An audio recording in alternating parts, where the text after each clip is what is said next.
नमस्कार, मी मनीषा आवळे माझ्या ज्योतिष प्लॅटफॉर्मवर तुम्हा सर्वांचं स्वागत करत आहे। तर आज आपण भरणी नक्षत्राविषयी माहिती घेणार आहोत।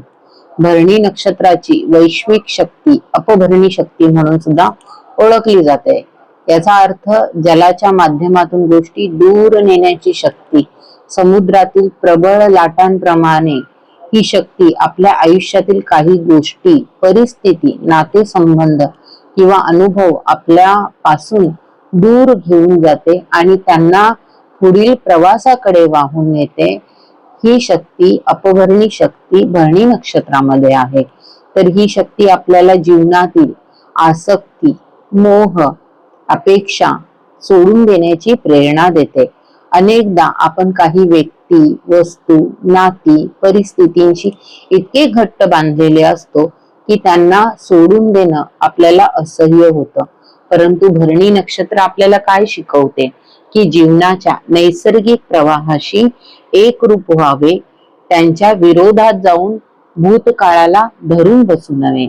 म्हणून जीवनाचा एक अटळ नियम आहे, तो म्हणजे प्रत्येक अंतामध्ये नव्या सुरुवातीची बीज दडलेली असतात।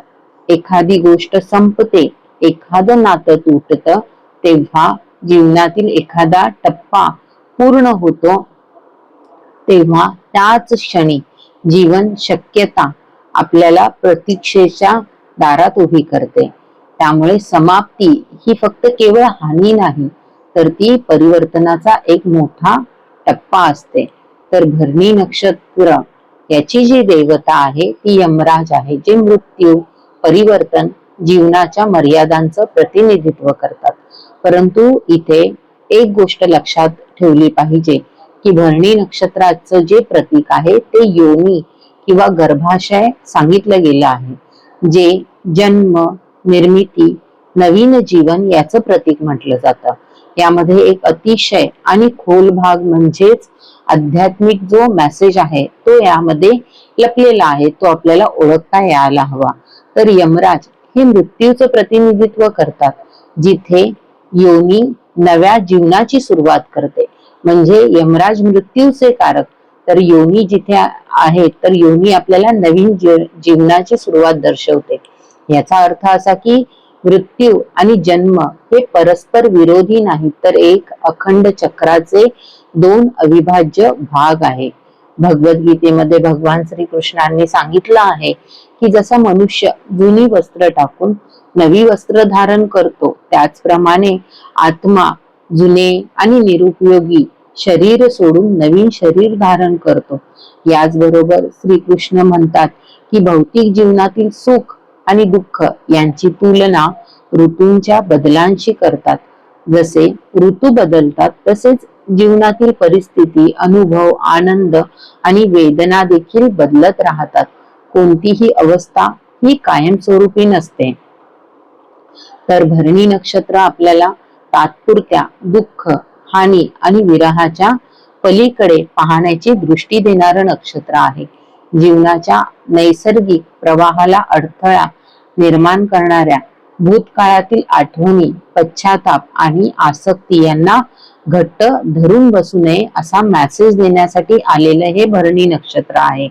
जे निघून गेलं त्याला स्वीकारणे, जे संपलं आहे त्याला सन्मानपूर्वक निरोप देणे आणि नव्या शक्यतांसाठी स्वतःला खुलं ठेवणं हीच भरणी नक्षत्राची खरी शिकवण आहे।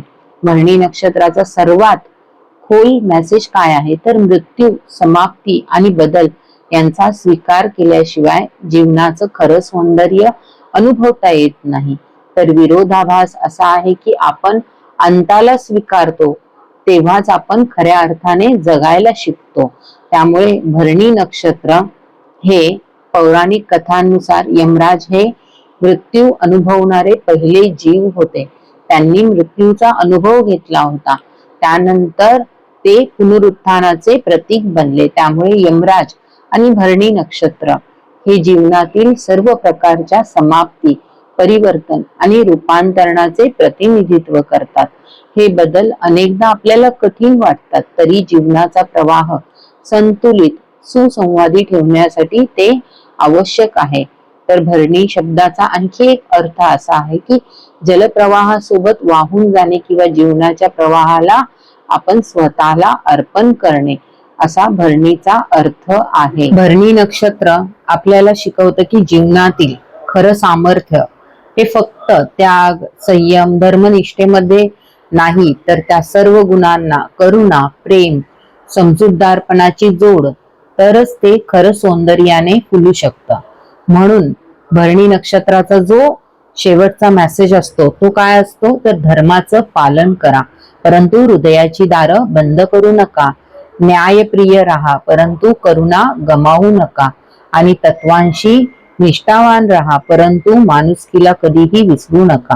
तर भरणी नक्षत्राची सर्वात महत्वाची शिकवण म्हणजेच संतुलन शोधणे, जीवनात कधीही परिस्थितीच्या प्रवाहासोबत वाहून जाणे आवश्यक असते, तर कधी स्वतःवर संयम, नियंत्रण ठेवणं तितकंच आवश्यक असतं.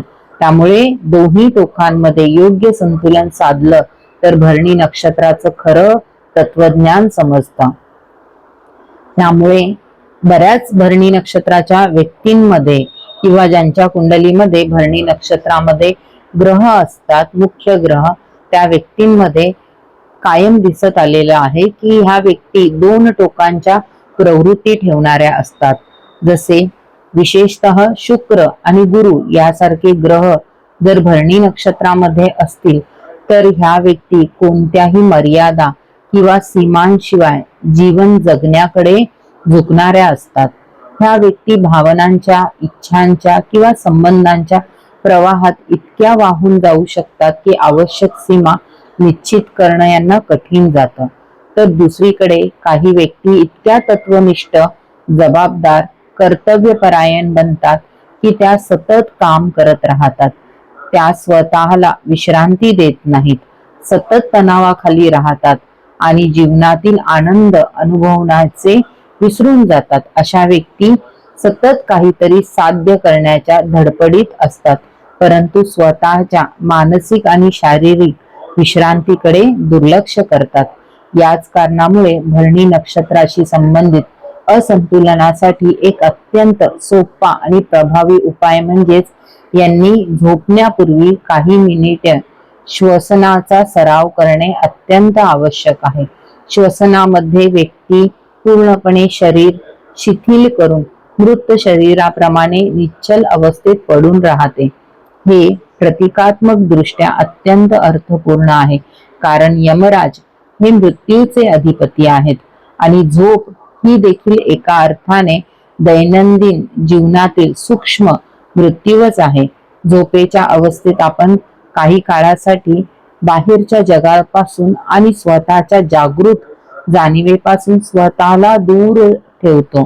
तर भरणी नक्षत्रावर प्रतिकूल प्रभाव जर असेल तर ह्या व्यक्तींनी अनेकदा चांगली झोप मिळत नाही, मानसिक ताण कमी करण्यामध्ये अडचणी येतात किंवा सतत काहीतरी विचार सुरू असतात.